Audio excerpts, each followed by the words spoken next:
Assalamualaikum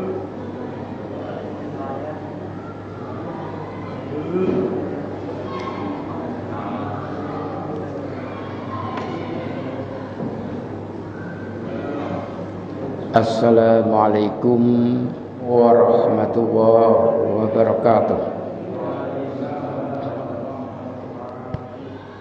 Alhamdulillahilladzi anzalal Qur'an hudan linnasi wa bayyinatin minal huda wal furqan. Assalatu wassalamu ala man unzila alaihi wa nunazzilu minal Qur'ani ma huwa shifaa'u wa rahmatun lil mu'minin wa ala alihi wa sahbihi ajma'in, amma ba'du.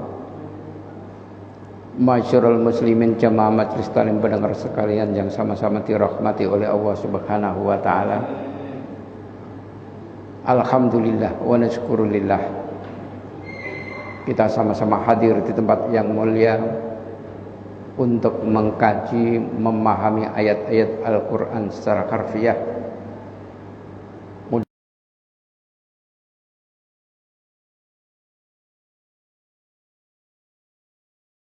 Allah yang selamat bahagia fid dini wad dunya wal akhirah. Oleh karena itu, mari kita awali kajian kita dengan membaca Al-Fatihah. A'udzu billahi minasyaitonir rajim. Bismillahirrahmanirrahim. Alhamdulillahi rabbil alamin. Rahmanir rahim. Maliki yaumiddin. Iyyaka na'budu wa iyyaka nasta'in. Ihdinas siratal mustaqim. Siratal ladzina an'amta 'alaihim ghairil maghdubi 'alaihim waladdallin. Mari kita lanjutkan kajian malam ini adalah tafsir surat Asy-Syu'ara. Tafsir surat Asy-Syu'ara ayat 88.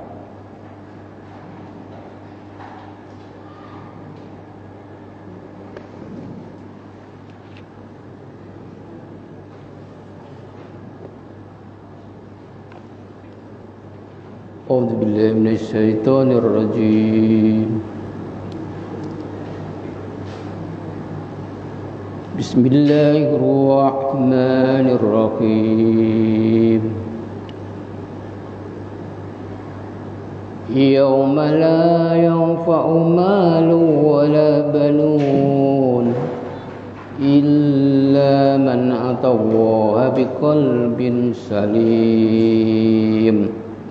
Wa uzlifatil jannatu lil muttaqin wa burzatil jahimu lil ghawin.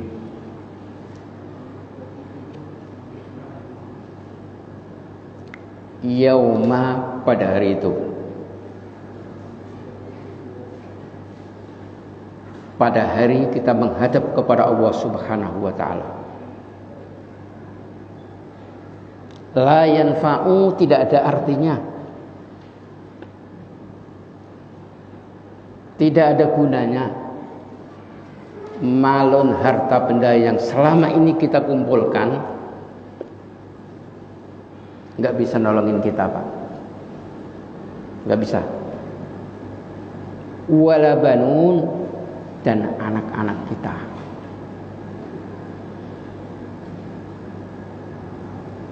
Amal kita sendiri.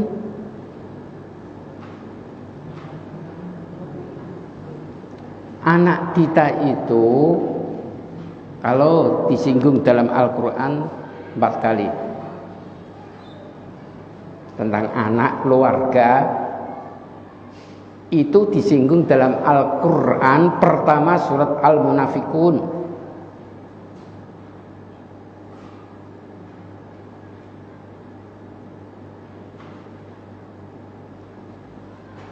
Ya ayyuhalladzina amanu la tulhikum amwalukum wala auladukum an dzikrillah. Ini wa may yaf'al dzalika fa ulaika humul khasirun. Surat Al-Munafikun ayat 19. Disinggung tentang anak itu sebetulnya kayak apa.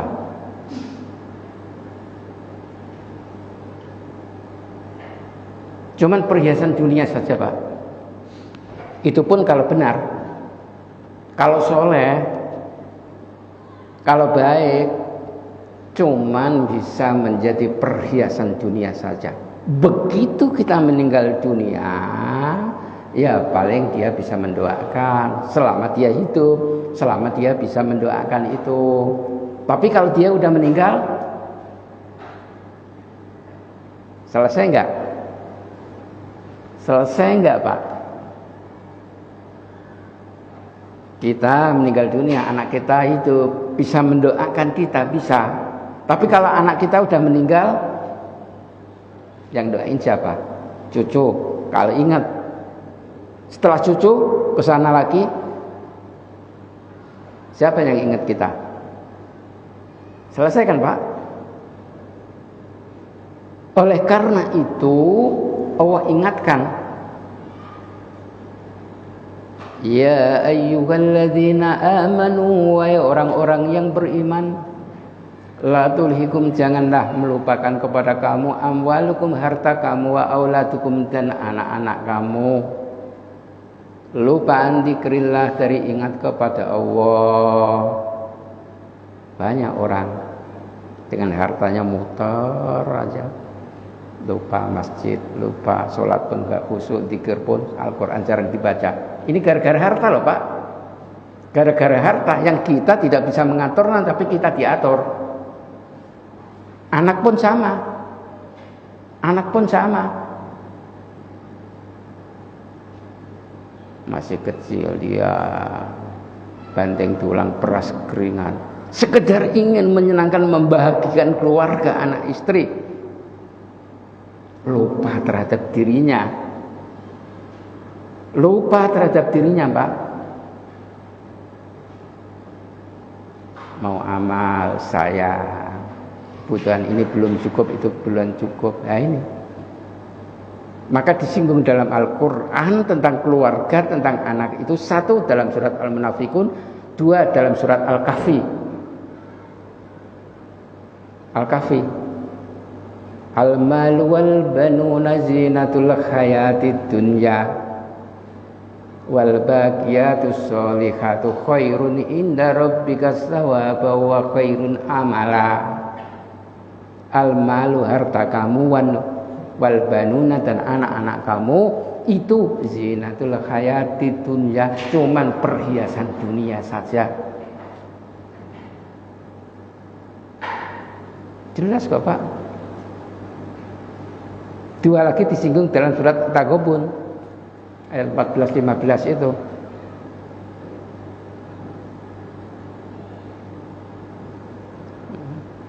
Innama amwalukum wa auladukum fitnah. Nah, ini kalau dalam At-Taghabun 14-15, sesungguhnya hartamu dan anak-anakmu itu bisa menjadi fitnah, bisa menjadi ujian buat kamu.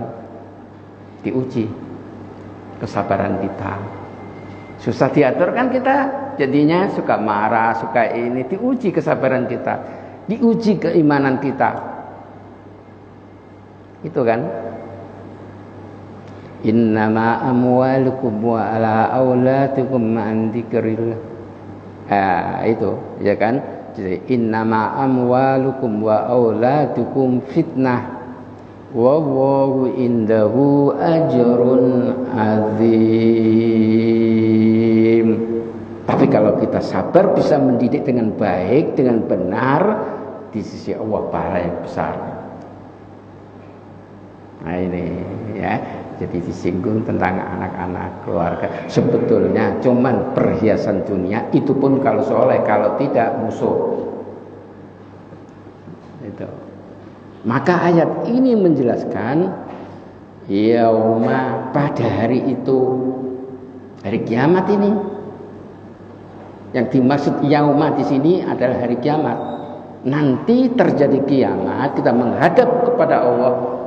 La yanfa'u malu wala banun. harta kita yang selama ini kita kumpulkan, yang tidak kita amalkan. Begitu juga anak-anak kita, tidak ada gunanya. Illa kecuali man atawaha, orang-orang atawaha yang menghadap kepada Allah biqalbin, dengan hati salimin yang selamat. Ini yang selamat, yang aman ini. Jadi yauma la yanfa'u malu wala banun illa man atawaha, kecuali orang-orang yang menghadap kepada Allah biqalbin salim. Yang dimaksud biqalbin salim itu kayak apa? Hati yang selamat itu loh Pak. Selamat dari sifat-sifat madmumah. Maksudnya selamat dari sifat-sifat madmumah, sifat yang tercela, yang merusak amal kita, menghancurkan ibadah kita. Itu adalah sifat-sifat madmumah. Apa itu sifat-sifat madmumah? Sifat madmumah itu adalah sifat yang tercela. Kan ada sifat mahmudah, terpuji, ada sifat madmumah yang tercela, yaitu takabur, riya, ujub, sum'ah, hasud, hasad, dolim. Ini sifat-sifat madmumah yang menghancurkan amal kita, yang menghancurkan ibadah kita. Begitu kita menghadap kepada Allah, tidak selamat. Kalau di dalam hati kita di dunia ini sekarang ini ada sifat itu.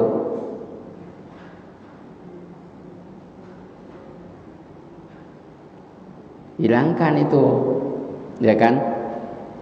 Takabur, merasa lebih baik sendiri, benar sendiri. Nah itu takabur. Riya itu ya pamer. Kalau di dalam hadis riya itu termasuk syirik. Riya itu masuk golongan syirik Pak. Riya itu artinya pamer. Amal ya karena Allah, ya karena manusia. Ini kan menduakan Allah kan ini.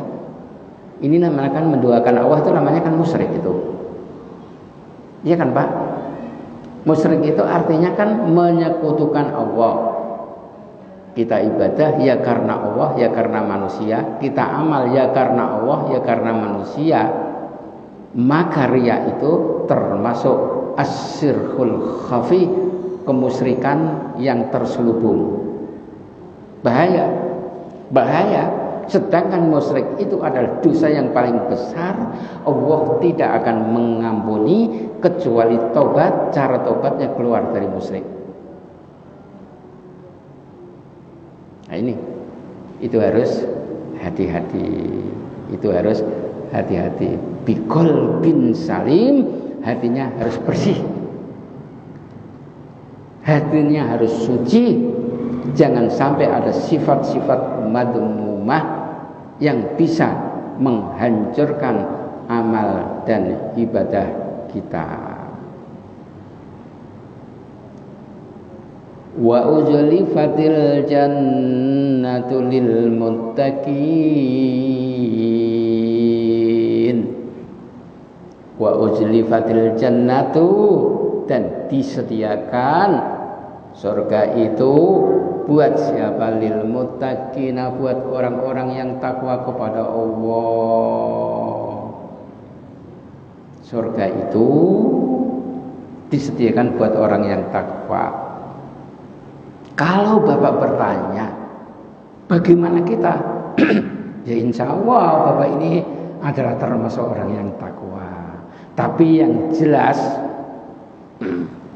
yang jelas bahwa kunci surga udah diberikan ke tangan Bapak. Kalau Bapak sampai nggak bisa masuk, ya kebangetan. Wong kuncinya udah di tangan Bapak-bapak ini. Udah dikasihkan Pak sama Allah. Apa itu?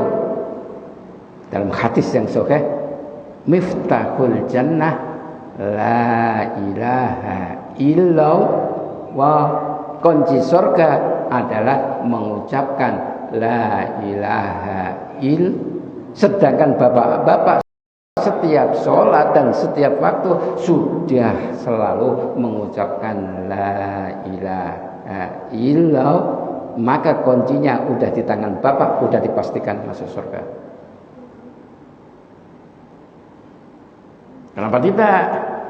Ya pastilah Pak, kuncinya udah di tangan bapak kok, tinggal bapak masuk aja kok, gitu Pak. Karena dalam hadis surga kan miftahul jannah, kunci surga itu la ilaha illallah. Orang yang mengucapkan la ilaha illallah dengan tulus ikhlas mengimani dalam hatinya, dijamin masuk surga. Dijamin masuk surga. Cuman kenapa kita masih sungguh-sungguh beramal, beribadah dan lain sebagainya? Kalau masuk surga sih pasti, tapi kalau belakangan kita kan nggak mau, betul Pak?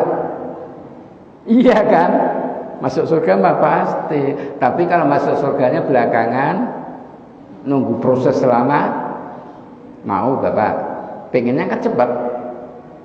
Itu kan? Pengennya cepat itu dengan cara kita banyak zikir, banyak sholat, banyak amal, supaya timbangan amal baiknya dia lebih mantap. Begitu diproses, dihisab, langsung menuju ke surga. Maksudnya ya kan, karena kan yang kemarin saya jelaskan itu kan bangkit dari alam barzah, kemudian tahu-tahu di padang mahsyar, di sana ada dua barisan, kanan dan kiri. Kanan masuk surga, yang kiri masuk neraka. Yang kanan ini dibagi 3 kelompok. Kelompok yang depan ini masuk surga tanpa proses, golongan para nabi, para anbiya, para solihin. Golongan yang kedua ada masuk surga tapi melalui proses, melalui hisab, yaitu orang-orang yang beriman. Ini yang kedua. Baru yang ketiga masuk surga tapi neraka dulu. Ini yang Bapak gak mau. Surga mah surga, tapi neraka dulu. Mau? Gak mau kan Pak? Iya. Yang kelompok ketiga ini yang Bapak gak mau, gitu kan? Maunya yang pertama atau kedua? Yang kedua ini umumnya kita ini, kelompoknya yang kedua umumnya kita ini Pak. Ya kan? Kalau yang pertama ini umumnya kelompok para nabi, para rasul, para sahabat, orang dulu yang ibadahnya, amalnya lebih banyak dari kita. Kita ini ya proses, tunggu. Nunggunya berapa lama? Bertahun-tahun, tergantung. Nah ini, karena nunggunya itu cukup lama, sedangkan sehari saja di sana 1000 tahun di sini. Kalau Bapak nunggu setengah hari aja udah 500 tahun. Ini Pak, nunggu setengah hari aja loh Pak. Itu sama dengan lamanya 500 tahun di dunia ini. Nah ini, ya kita bagaimana supaya tidak nunggu lama? Caranya, ya kan? Maka usahakan masuk kelompok yang pertama, yang surganya Firdaus. Yang kedua masih lumayan, tapi tetap aja kita proses. Proses itu nanti dipanggil satu-satu. Sedangkan manusia dari Nabi Adam sampai hari kiamat ini berapa miliar, ratusan miliar apa itu? Kalau dipanggil satu-satu, apa enggak lama itu? Apapun yang kita lakukan di dunia ini Pak, ada seperti video film begitu loh Pak, film layar besar. Ini ada roket atit, terus dicatat, disyuting. Filmnya ada. Nanti diputar. Jadi Bapak dipanggil menghadap kepada Allah. Filmnya itu kayak layar besar itu Pak, kayak layar besar. Kemudian diperlihatkan tuh amalmu dulu waktu di dunia. Kalau gitu Pak, ternyata gambar-gambar itu ya tidak pantas, memalukan, dilihat orang banyak di belakang sana. Orang yang antri ini kan melihat orang yang antri, Bapak malu nggak kira-kira? Pak, malu nggak kira-kira? Iya kan? Apapun yang kita lakukan, ini kan dicatat sama Raqib Atid. Dicatat. Maka untuk menghapus catatan itu, caranya taubatan nasuha.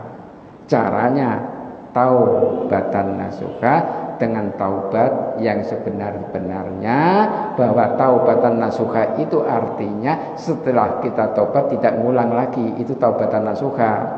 Tapi kalau kita taubat tapi masih ngulang lagi, itu tidak disebut taubatan nasuha. Jadi tanda taubat kita diterima itu setelah kita taubat tidak ngulang. Itu tanda taubat kita diterima. Kalau tanda ibadah kita diterima, setelah kita ibadah, hati kita nyaman, tenang, enak. Begitu juga tanda amal kita diterima, tandanya setelah kita beramal, kita senang. Itu tandanya, ya kan? Itu tandanya. Ya, tanda hakikatnya ya Allah yang Maha tahu, tapi Allah memberikan tanda seperti itu karena dijelaskan dalilnya dalam surat Al-Fatah itu, Pak. Inna fatahna laka fathan mubina liyaghfira laka Allahu ma taqaddama min dhanbika wa ma ta'akhkhar wa yutimma ni'matahu 'alaika wa yahdiyaka siratan mustaqima wa yansuraka Allahu nasran azizah. Nah, di sini nih. Walladzi anzala as-sakinata fi qulubil mu'minina liyazdadu imana. Walladzi, dan dialah Allah anzala sakinata, yang memberikan as-sakinata, ketentraman, kesenangan, kebahagiaan hati, fi qulubil mu'minina, di dalam hatinya orang-orang yang beriman, liyazdadu iman, supaya tambah imannya. Tambah imannya. Selesai ibadah, hatinya nyaman, iman tambah. Selesai beramal, hatinya nyaman, tenang, terus iman tambah. Itu tanda amal kita, ibadah kita dikabul oleh Allah Subhanahu wa taala.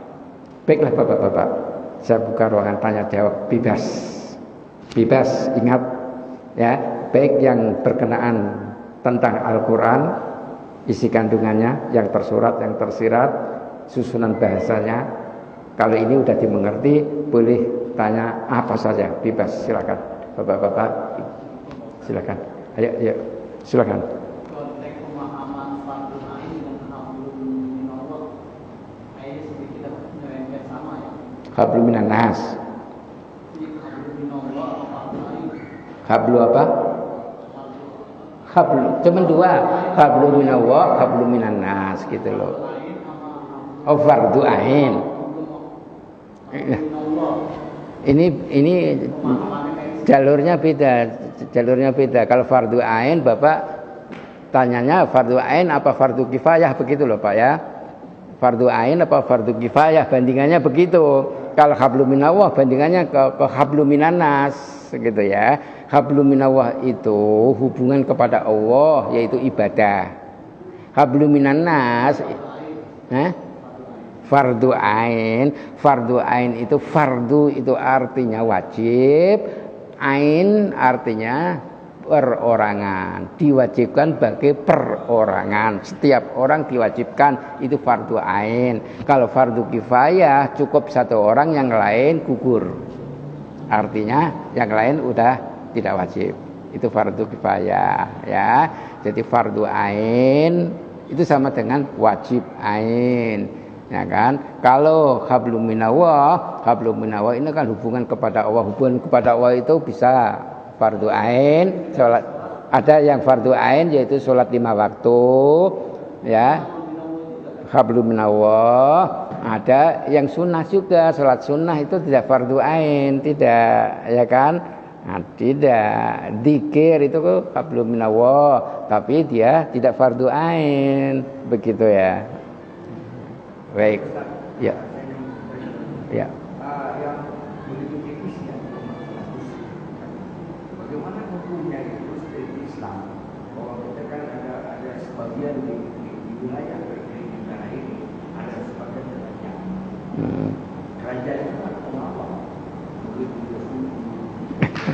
Iya. Iya. Jadi bentuk kerajaan lah. Seperti dulu di Indonesia atau sekarang di Saudi Arabia.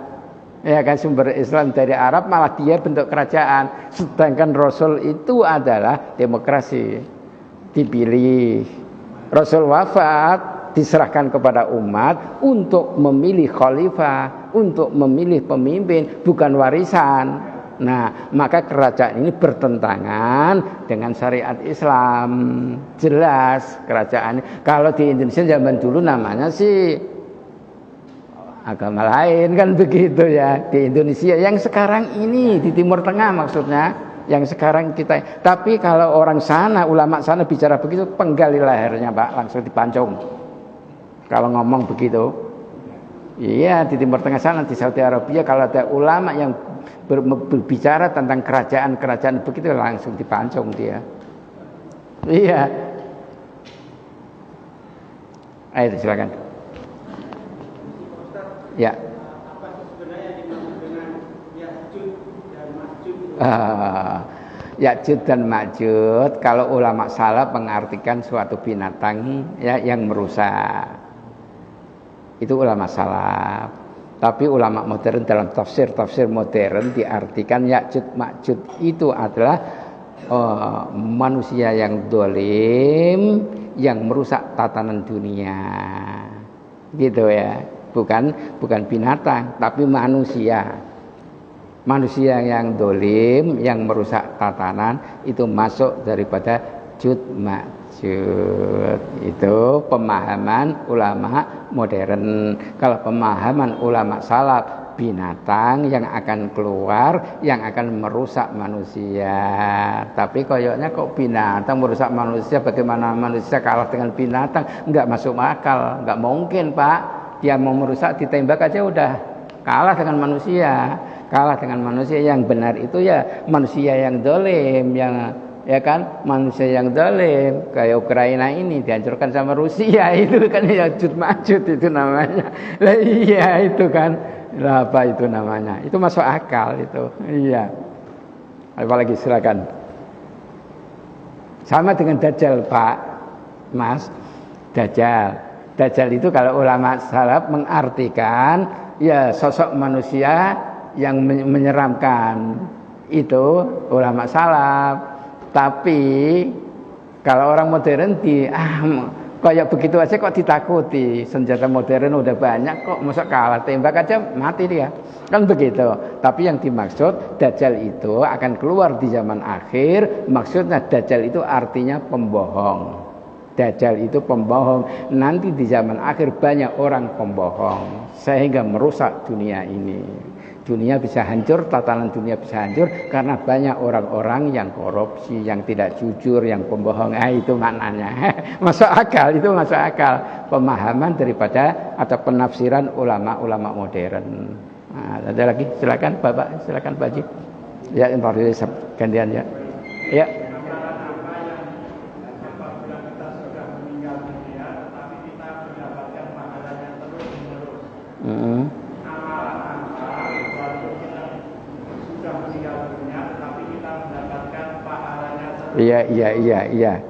Iya.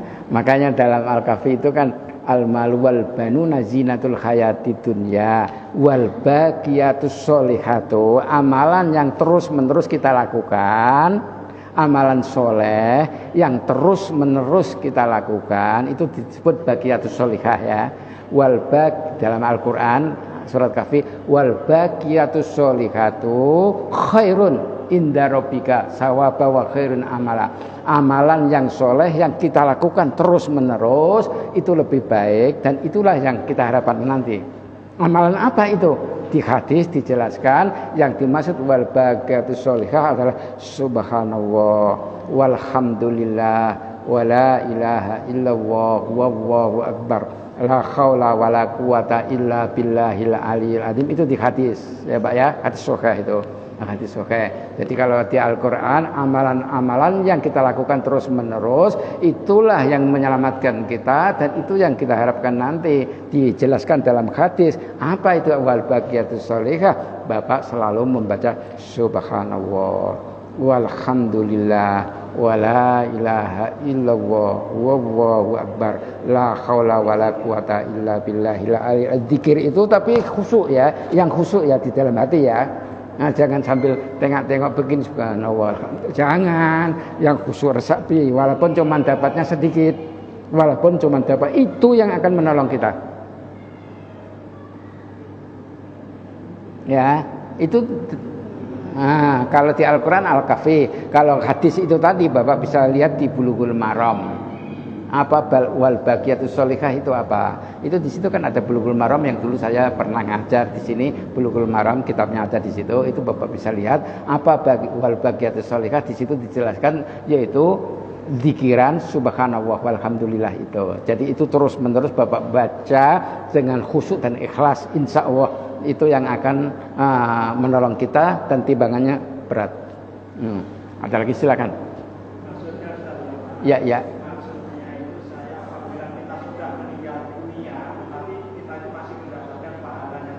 Oh, itu ya ada tiga. Idza matabnu adama in qata amaluhu illa min salasin. Tatkala manusia meninggal dunia, maka udah putus amalnya kecuali tiga yang pahalanya terus mengalir.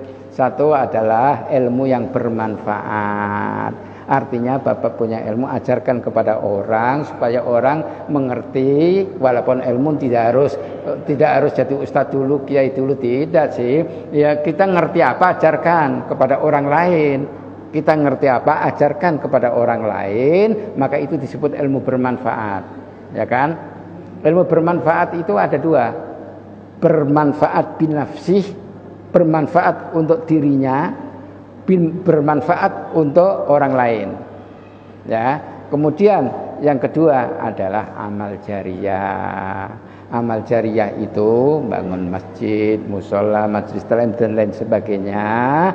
Kita udah meninggal, masjid dipakai ibadah, maka pahala terus mengalir. Gitu selama masjid itu masih ada. Tapi kalau masjidnya udah ada, kalau hari kiamat kan nggak ada masjid, ya kan? Ya di dunia ini maksudnya. Kalau udah terjadi kiamat ya selesai. Tergantung. Ya kalau terjadi kiamat itu kita tinggal metik buahnya. Tanaman kita waktu kita hidup di dunia, di sana tinggal metik buahnya. Nggak bisa terus menerus ngalir di sana, nggak bisa. Ngalirnya itu adalah selama dunia ini masih ada. Tapi kalau dunia ini nggak ada, udah masuk ke akhirat ya yang sudah ada nggak bisa mengalir lagi. Dan masjidnya nggak ada, ngalir dari mana? Ilmu yang bermanfaat ya orang-orang nggak ada yang kita ajarkan udah pada meninggal juga, bermanfaat dari mana? Iya kan? Yang ketiga itu anak yang soleh yang mendoakan. Kalimatnya ini banyak orang yang memahami, menafsirkan kurang jelas. Jadi ya padahal wawaladin solihin yad'ulahu. Wawunya ini waw atap dalam gramatika.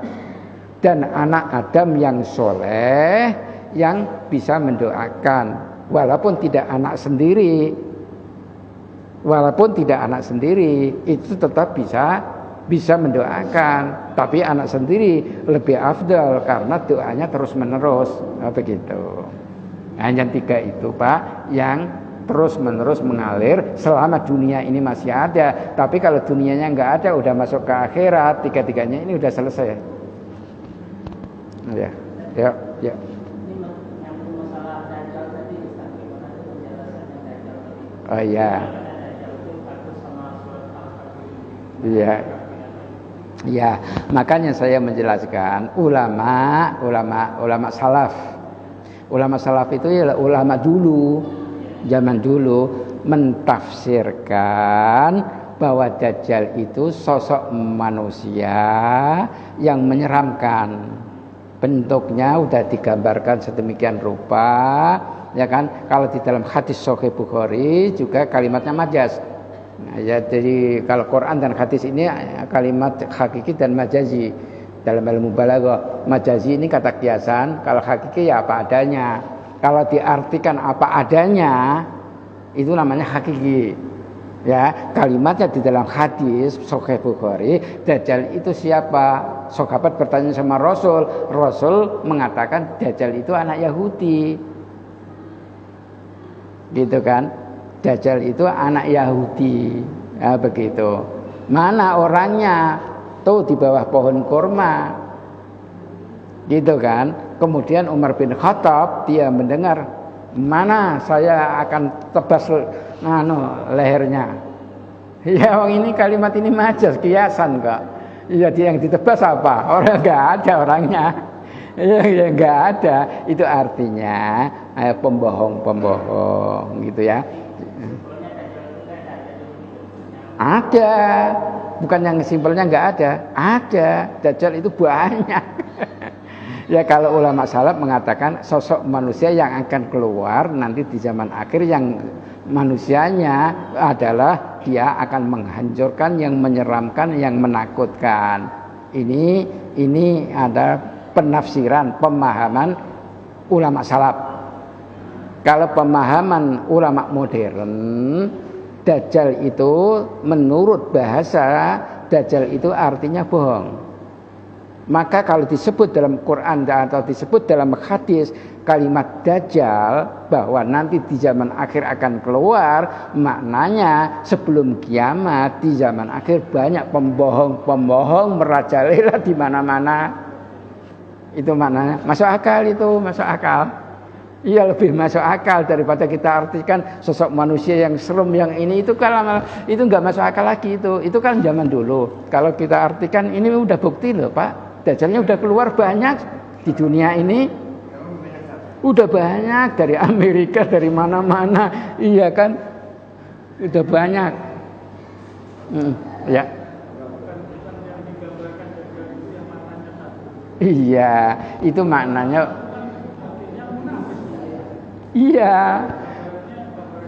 iya, matanya satu. Dan di jidatnya ada tulisan kafir. Itu kan simbol atau majas, Pak. Dalam ilmu balaghah majas atau kalau Bapak ya kata kiasan. Bahasa-bahasa yang seperti itu dalam hadis itu disebut majas atau disebut kata kiasan. Jangan diartikan seperti itu. Itu simbol manusia yang munafik. Di zaman akhir banyak. Atau dia matanya cuma sebelah, melihat kebenaran dilihat dengan mata sebelah. Jadi kebenaran itu dilihat dengan mata sebelah. Maka itulah disebut Dajjal. Orang-orang munafik, orang-orang yang seperti itu gitu. Di zaman akhir pada keliaran. Itu tandanya mau kiamat. Kiamat itu artinya kehancuran. Ya kan, kalau orang seperti itu udah keliaran, maka kehancuran moral, kehancuran ekonomi, kehancuran bangsa akan terjadi. Bukan harus kiamat besar-besaran, itu tidak. Kiamat itu artinya kehancuran. Bisa kehancuran moral, bisa kehancuran anak bangsa, bisa kehancuran ekonomi karena banyak korupsi. Iya, masuk akal, Pak, itu masuk akal. Ulama modern kan pemikirannya udah lebih inilah. Ya. Jin tetap jin ya. Iya.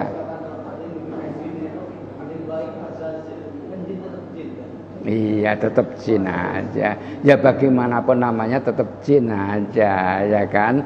Tetap aja namanya jin. Iya.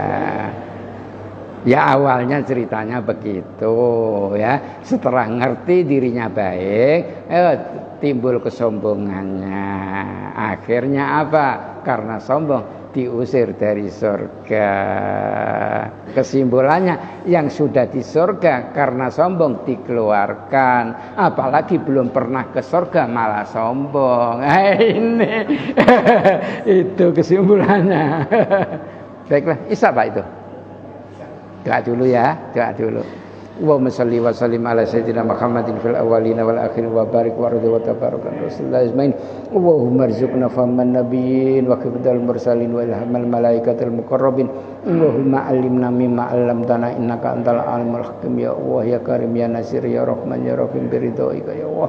Ampuni ya Allah dosa-dosa kami, dosa keluarga kami, dosa kedua orang tua kami. Ya Allah, yang hadir di masjid ini adalah hamba-hambamu yang takwa kepadamu, hamba-hambamu yang soleh. Oleh karena itu ya Allah, berikan kami semua yang hadir ini tambah hidayah, tambah iman, tambah takwa, tambah ilmu, tambah sehat, tambah rezeki, tambah berkah dan mendapat ridhomu. Rabbana atina fid dunya hasanah wa fil akhirati hasanah wa qina adzabannar. Walhamdulillahi rabbil alamin. Assalamualaikum warahmatullahi wabarakatuh.